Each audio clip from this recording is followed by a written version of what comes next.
ابھی دیکھیں قیمتوں کی آپ نے بات کی. اس وقت جو اسلام آباد سے جاتی تھی بس بہاولپور، آج ہی میں کسی سے بات کر رہا تھا، ہماری ٹیم میں ایک لڑکا ہے، اس نے حذیفہ، اس نے نہیں حذیفہ نہیں حنظلہ، ویسے تو آپ بھی لڑکے ہی ہیں، کوئی ایسی بات آپ دیکھیں نا، آپ کے لبوں پہ بھی ہمارا نام ہے، کسی کا نام لوں تو لب پہ تیرا نام آئے، خدا کرے کہ محبت میں وہ مقام آئے. کیا بات ہے. تو اب وہ میں اس بچے سے بات کر رہا تھا، وہ کہہ رہا تھا کہ اس کا کرایہ 2600 روپے سے بڑھ کے 3400 روپے ہو گیا. تو عام بندے کو کافی زیادہ اس سے نقصان ہو رہا ہے. شاید کھٹک صاحب آپ مطمئن ہیں جو حکومت کے سٹیپس ہیں جو حذیفہ صاحب نے ایکسپلین کیا؟ بسم اللہ الرحمن الرحیم.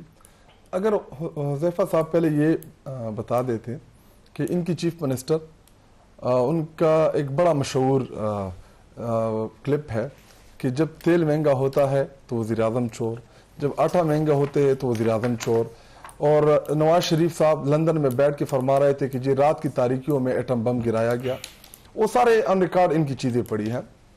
پہلی بات یہ کہ اگر انٹرنیشنل آپ پرائزز اٹھا کے دیکھ لیں اور آپ ایک کمپیریزن چارٹ بنا لیں آسان طریقے سے. ہمارے دور حکومت میں جب عمران خان صاحب اور تحریک انصاف کی حکومت تھی، اس ٹائم انٹرنیشنل پرائسز کیا تھی اور ہم پاکستان میں کیا پرائس دے رہے تھے پاکستانی قوم کو. آج انٹرنیشنل پرائسز کیا ہے اور حکومت کیا پے کر رہی ہے. دیکھیں اس وقت انہوں نے ایک فی لیٹر میں یہ 71-72 روپے لیوی کے مد میں لے رہے ہیں.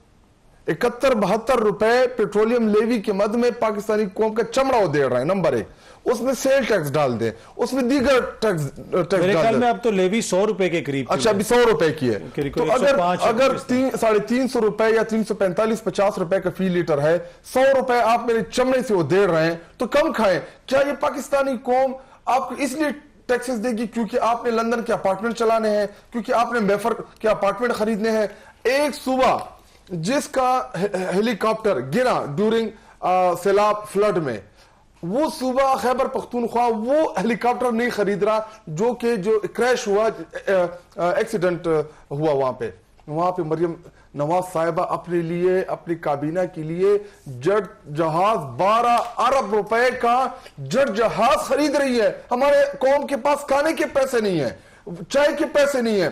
یہ دیکھیں، یہ اس کے آفٹر شاک اگلے ہفتے تک آپ کو نظر آئیں گے. یہ جب لوگ شہروں سے اپنے گاؤں کی طرف ٹریول کریں گے، جب وہ کوچز میں بیٹھیں گے، جب وہ ڈبے پہ بیٹھیں گے، تو پہلے کرایہ کتنا تھا؟ 100 روپے. جب ان کے 1000 روپے کرایہ، تو آپ کو لگ پتہ چل جائے گا. اس وقت لوگوں کے گھروں میں فاقہ پڑ گیا ہے. چینچی چلانے والا، رکشہ چلانے والا، جو عام لوور مڈل کلاس جو اسی تیل کے اوپر 400-500 روپے کما کے اپنا افطار اور سحری کر رہا تھا، وہ بیچارہ اس نے اپنا رکشہ کھڑا کر دیا ہے. اور کہتے ہیں کہ جی یہ پیسے جو ہے ایسے ہم کو انقلاب لے آئیں گے. یہ انہوں نے جنگ کی وجہ سے نہیں کیا، یہ IMF کی شرائط انہوں نے مانی ہے. یہ وہ شرائط جو 5300 ارب روپے یہ لوگ کھا گئے، اور انہوں نے خود ایڈمٹ کیا.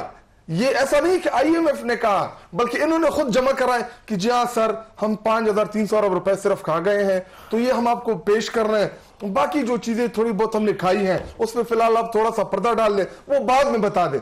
اس دفعہ جب IMF کی دوسری رپورٹ آئے گی نا، تو اطہر بھائی پاکستانیوں کے آنکھیں جو ہیں وہ کھل جائیں گی. انہوں نے، اور یہ فرماتے کیا ہے کہ جی اگر یہ ایسا نہ ہوتا، 40 سال سے یہ اس پاکستان کے اوپر مسلط ہے، 40 سال اس ملک کو رول کیا، قرض تلو ڈبویا، ہر وہ چیز کی جس سے پاکستان کو نقصان ہوا ان کے دور حکومت میں. اور اب کہ جی ہم نے ہسٹیلٹی میجر اڈاپٹ کر لیے. اچھا ابھی 2 دن سکول بند ہو گئے. اچھا بند ہو گئے، اس کا کتنا امپیکٹ آئے گا؟ اچھا 2 دن دفتر بند ہو گئے. اچھا اور مزے کی بات، میں تو جمعے کی چھٹی کی اس لیے بھی خلاف ہوں کہ اگر آپ نے جمعے کی چھٹی کر دی نا، جمعہ ہفتہ اتوار 3 دن پہ سرکاری افسر جائیں گے، سیر سپاٹی کریں گے. منڈے کو جی وہ میں لیٹ ہو گیا، 4 دن آپ کا پورا نظام ٹپ ہو جائے گا، اور وہ سیر سپاٹے جائیں گے، وہاں پہ مزید تیل لگے گا. اپنے دفتر میں بیٹھے ہوں گے، شاید ان کا تھوڑا سا آپ اس سے مطمئن نہیں ہے پھر ان کی جو بھی یہ کیا، یہ تو اس کو میں اب کیا کہوں. لیکن صرف ایک چیز مجھے اگر حذیفہ صاحب کلیئر کر دیں کہ جو مریم نواز صاحبہ نے فرمایا تھا کہ اگر تیل مہنگا ہوتا ہے تو وزیر اعظم چور ہوتا ہے، تو کیا اب ان کا چاچا چور ہے یا نہیں ہے؟ آج ویسے ملاقات بھی نہیں ہو سکی، اس پہ بھی بتائیے. میں بات کروں گا. دیکھیں جنگ ایک بہانہ ہے، پاکستانی قوم نشانہ ہے. یہ چاہتے ہیں کہ ہم ان کی چمڑی ادھیڑ دیں، اور یہ جو ابھی کہہ رہے ہیں کہ جی آئل کمپنیز، دیکھیں اوگرا ریگولیٹری اتھارٹی ہے، وہ صرف منافع کو دیکھتی ہے. حکومت کا کام ہوتا ہے کہ اس سے اپنے فیصلے منوائیں. اس کا کام یہ ہوتا ہے کہ جی اگر آپ ریگولیٹری اتھارٹی ہے، سارے اختیار آپ کے پاس ہے، تھوڑا سا کرائسس آ جائے کہ آپ کہتے ہیں کہ جی آئل مارکیٹ سے غائب ہو گیا، کیوں؟ یہ آپ کا کام نہیں، آپ نے آئل کمپنیز کے اوپر یہ امپلیمنٹ کرا ہے. نمبر 1. نمبر 2 یہ کہ اس وقت ان لوگوں کی جو پریورٹیز ہیں وہ پاکستانی قوم ہے ہی نہیں. کون سا جیت کے آئے ہیں ووٹوں سے؟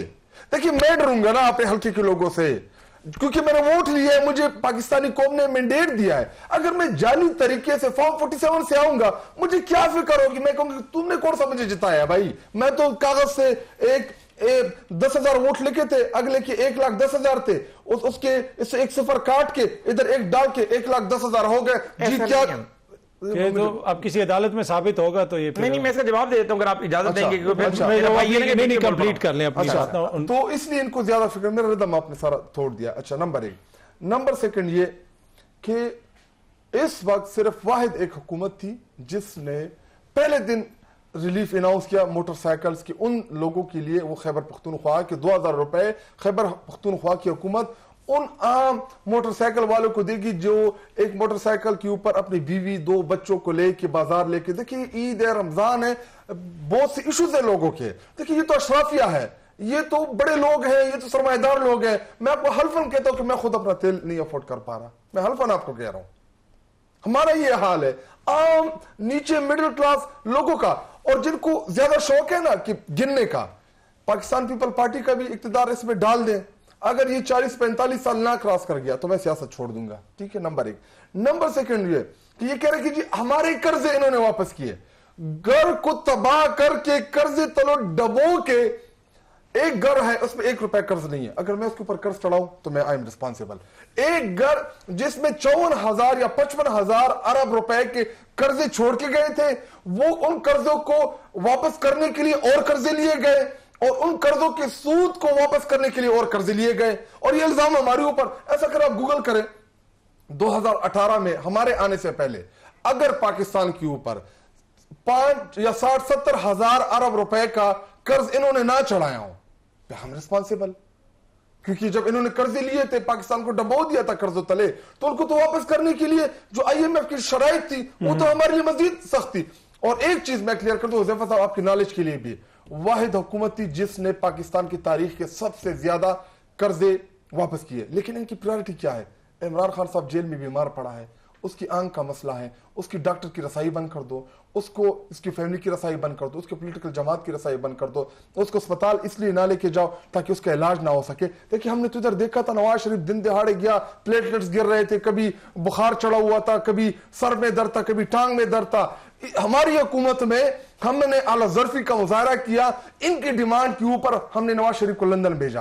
ادھر ڈیمانڈ کیا ہے کہ عمران خان صاحب کو شفا انٹرنیشنل ہاسپٹل جو کہ پیم سے قریب پڑتا ہے اڈیالہ کے، ادھر لے کے جا کے وہاں کے جو اسپیشلسٹ ڈاکٹر ہیں وہ ان کی ٹریٹمنٹ کرے، ان کا علاج کرے. باقی عمران خان صاحب کی رہائی نہ تو ہم نے کسی ڈیل کے نتیجے میں کرنی ہے، نہ کسی کے پاؤں پڑنا ہے. ہم جانے، عوام جانے اور عدالت جانے. لیکن صحت کا معاملہ ہے، بڑا سینسیٹیو ہے. میں اس لیے میں آپ کے سوال کے بغیر اس طرف چلا گیا کیونکہ ان کی آنکھ کا مسئلہ ہے، ان کی آنکھ ضائع ہو سکتی ہے، ان کی دوسری آنکھ ضائع ہو سکتی ہے. وہ جیل میں کس حال میں ہے ہمیں نہیں پتا، کیونکہ ہم میں سے کوئی نہیں ملا، نہ فیملی ملی، نہ وہ کلام ملے، نہ پولیٹیکل جماعت ملی ہے، کوئی نہیں ملی. کیونکہ وہ 25 کروڑ عوام کا محبوب لیڈر ہے. پاکستانی قوم نے 6 سے 7 کروڑ ووٹ دیا اس لیڈر کو جو جیل میں پڑا ہے. چلیں میں ایک چھوٹی سی بریک لیتا ہوں، بریک سے واپس آئیں گے تو نصر اللہ آپ سے پوچھیں گے آج وفاقی وزراء کی جانب سے آزادی رائے کے حوالے سے بھی کچھ گفتگو کی گئی، کچھ ریڈ لائنز کا ذکر کیا گیا. یہ صحافت کے لیے کتنا بڑا چیلنج ہو سکتا ہے؟ ایک چھوٹی سی بریک کے بعد.